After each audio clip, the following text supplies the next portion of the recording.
Hey hello everyone, আমি অনন্যা আর তোমাদের সাথে আবার একটা ছোট্ট মিনি ব্লগ শেয়ার করতে চলে এসেছি। এটা 2রা নভেম্বরের ব্লগ। 2রা নভেম্বর আমার নৈহাটিতে একটা পার্টি মেকআপের বুকিং ছিল। একদম অন টাইম রেডি। তোমরা দেখতেই পেলে ও কতটা ভালো, একদম অন টাইম সব কিছু রেডি করে রেখেছিল। আর ও এখানে শাড়িটাও বের করে রেখেছিল। আমি শাড়িটা একটু দেখে নিলাম, আর সঙ্গে সঙ্গে আমার যেসব জিনিসপত্র আমার কাজের জন্য ব্যবহার করতে হবে সেগুলো অল্প অল্প করে ব্যাগ থেকে বের করে গুছিয়ে নিচ্ছিলাম। জিনিসপত্র গুছিয়ে নেওয়ার পর আমি শাড়িটা ড্রেপ করে নিচ্ছিলাম। যেহেতু শাড়িটা আমার সেট করতে একটু টাইম লাগতো, ও আমার কাছ থেকে শাড়িটা একদিকে প্লিট করে পরতে চেয়েছিল। ওর 5 বছরের ছেলের জন্মদিন ছিল, তাই বাচ্চার পেছনে একটু দৌড়াদৌড়ি তো করতে হয়, তাই ও শাড়িটা সিম্পল প্লিট করে পরতে চেয়েছিল। তো আমি সেই মতো শাড়িটা পার্ট বাই পার্ট প্লিট করছিলাম।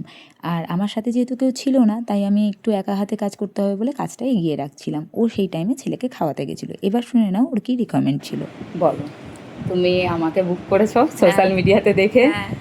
তোমার কি রিকোয়ারমেন্ট আছে, তুমি কেমন সাজতে চাইছো সেটা আমাকে বলো। একদমই নর্মাল পার্টি মেকআপ, একদম সকালবেলা তো সেরকম একদম স্কিন ফিনিশ, জাস্ট গ্লো থাকবে, ব্যাস এটাই। চোখটা কেমন চাইছো? চোখটা একটু ডিপ হলেই ভালো হয় আর কি, মানে ওই ওপর নিচ দুটোতেই কাজল দিতে চাইছো? দুটোতেই কাজল, হ্যাঁ, কারণ নুডটা আমার চোখে ঠিক মানে না, আগেও করেছি তো ভালো লাগে না, দেখেছি। ঠিক আছে, ঠিক আছে, ঠিক আছে, ঠিক আছে। আর লিপস্টিক নিউড না একটু ডার্ক? ডার্ক ডার্ক ডার্ক, ঠিক আছে, ঠিক আছে। দেখি তাহলে লুকটা কেমন আসে ফাইনালি। চলো।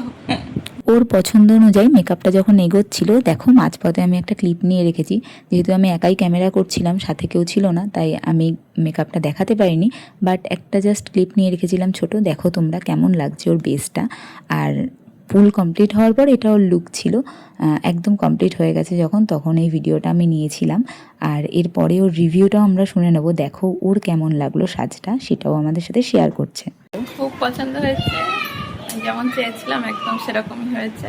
Thank you. ভালো লেগেছে তোমার পাস্ট এক্সপেরিয়েন্সের থেকে এটা? হ্যাঁ, অনেক বেটার বাবা, আগে যা হয়েছিল জঘন্য, একদম পারফেক্ট হয়েছে এটা। Thank you.